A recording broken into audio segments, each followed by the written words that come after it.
আচলতে আমি এখন বিহু সন্মিলনত অংশগ্ৰহণ কৰিবৰ কাৰণে গৈ আছিলোঁ।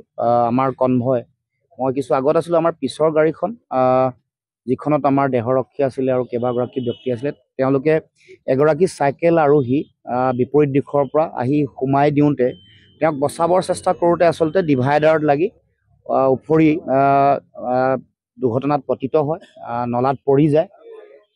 এতিয়া কিছু আঘাতপ্ৰাপ্ত হৈছে, এগৰাকী অকণমান মূৰত আঘাতপ্ৰাপ্ত হৈছে আৰু যিগৰাকী চাইকেল আৰোহী তেওঁ কিছু হাতত দুখ পাইছে আৰু অকণমান তেওঁৰ হেড ইঞ্জুৰি হৈছে নাই এইটো আচলতে চিটি স্কেনৰ পিছতহে আচলতে সকলো গম পোৱা যাব।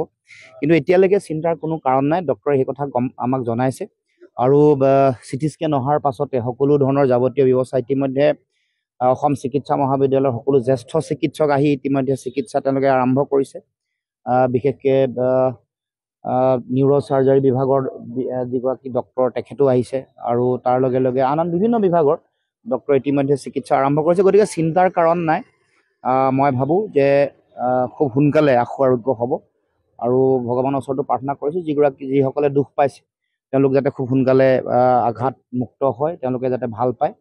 গতিকে সমগ্ৰ অসমবাসী ৰাইজক এটা কথা জনাইছোঁ যে চিন্তাৰ কোনো কাৰণ নাই আৰু যিসকল কিছু আঘাতপ্ৰাপ্ত হৈছে তেওঁলোক খুব সোনকালে আঘাতমুক্ত হ'ব।